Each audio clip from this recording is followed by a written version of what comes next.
کیا آپ کو معلوم ہے کہ دنیا میں ایک ایسا ملک ہے جہاں انتخابات میں اگر صدارتی امیدوار اپنے مخالف سے کم عوامی ووٹ حاصل کرے تب بھی اسے ملک کی باغ ڈور تھما دی جاتی ہے؟ ارے نہیں بھائی، پاکستان کی بات نہیں ہو رہی، وہ ملک ہے امریکہ، جہاں اگلے مہینے 5 نومبر کو صدارتی انتخابات ہونے جا رہے ہیں۔ اور امریکہ میں صدارتی انتخابات میں ضروری نہیں کہ جو امیدوار زیادہ عوامی ووٹ حاصل کرے وہی صدارت کا منصب سنبھالے، کیونکہ وہاں یہ فیصلہ براہ راست عوامی ووٹ کی بجائے الیکٹورل کالج کے ذریعے ہوتا ہے۔ اب آپ سوچ رہے ہوں گے کہ یہ الیکٹورل کالج کیا بلا ہے؟ تو یوں سمجھ لیجئے کہ الیکٹورل کالج ایک ایسا سسٹم یا ادارہ ہے جو صدر کا انتخاب کرتا ہے، اور اس کے ارکان جنہیں الیکٹرز بھی کہا جاتا ہے وہ عوام کے ووٹوں سے چنے جاتے ہیں۔ یعنی ہر 4 سال بعد نومبر کے پہلے منگل کو جب امریکی عوام اپنی ریاستوں میں صدارتی انتخابات کے لیے ووٹ ڈالنے جاتے ہیں تو دراصل وہ ایسے افراد کے لیے ووٹ ڈال رہے ہوتے ہیں جو مل کر الیکٹورل کالج بناتے ہیں، اور پھر ملک کے صدر اور نائب صدر کو چنا جاتا ہے۔ قانونی طور پر یہ الیکٹر صرف اسی امیدوار کے لیے ووٹ ڈال سکتے ہیں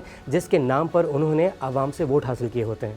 یہاں سوال یہ ہے کہ الیکٹورل کالج کام کیسے کرتا ہے؟ تو پہلے یہ جان لیجئے کہ امریکہ کی 52 ریاستوں کے مجموعی الیکٹرز کی تعداد 538 ہے، اور انتخابات میں کامیابی حاصل کرنے کے لیے صدارتی امیدوار کو 270 الیکٹرز کی حمایت درکار ہوتی ہے۔ ہر ریاست میں ان الیکٹورل کالج کے اراکین کی تعداد اس کی کانگریس اور سینٹ میں سیٹس کی تعداد کے برابر ہوتی ہے۔ مثال کے طور پر اگر کسی ریاست کی کانگریس میں 10 اور سینٹ میں 2 سیٹس ہیں تو اس کے پاس الیکٹورل کالج میں 12 الیکٹرز ہوں گے۔ اگر کیلیفورنیا کو دیکھیں جو آبادی کے لحاظ سے سب سے بڑی ریاست ہے تو اس کے پاس سب سے زیادہ 55 الیکٹرز ہیں، جبکہ چھوٹی آبادی والی ریاستیں جیسے وائیومنگ، الاسکا یا نارتھ ڈیکوٹا ان کے پاس صرف 3 الیکٹرز ہیں۔ اب یہاں ایک ٹوسٹ ہے، اور وہ ہے ونر ٹیکس آل کا معاملہ، جو الیکٹورل کالج کے سسٹم کو دلچسپ بنا دیتا ہے۔ مطلب یہ کہ اگر کسی ریاست میں مان لیجئے کہ کیلیفورنیا میں ہی 55 میں سے ریپبلکن یا ڈیموکریٹ امیدوار 28 یا 51% الیکٹرز کی حمایت حاصل کر لیتا ہے تو ونر ٹیکس آل کے رول کے مطابق اس امیدوار کو 28 نہیں بلکہ 55 کے 55 یعنی 100% الیکٹرز کی حمایت حاصل ہو جائے گی۔ اسی طرح جتنی زیادہ ریاستیں ایک صدارتی امیدوار جیتے گا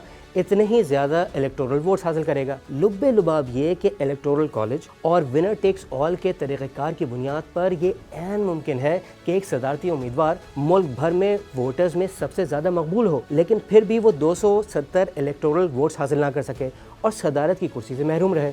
پچھلے 5 امریکی صدارتی انتخابات میں سے 2 مرتبہ ایسا ہو بھی چکا ہے، اور اگر اس مرتبہ بھی ڈونلڈ ٹرمپ اور کیملا ہیرس کے مقابلے میں ایسا کچھ ہو جائے تو آپ کو حیران نہیں ہونا چاہیے۔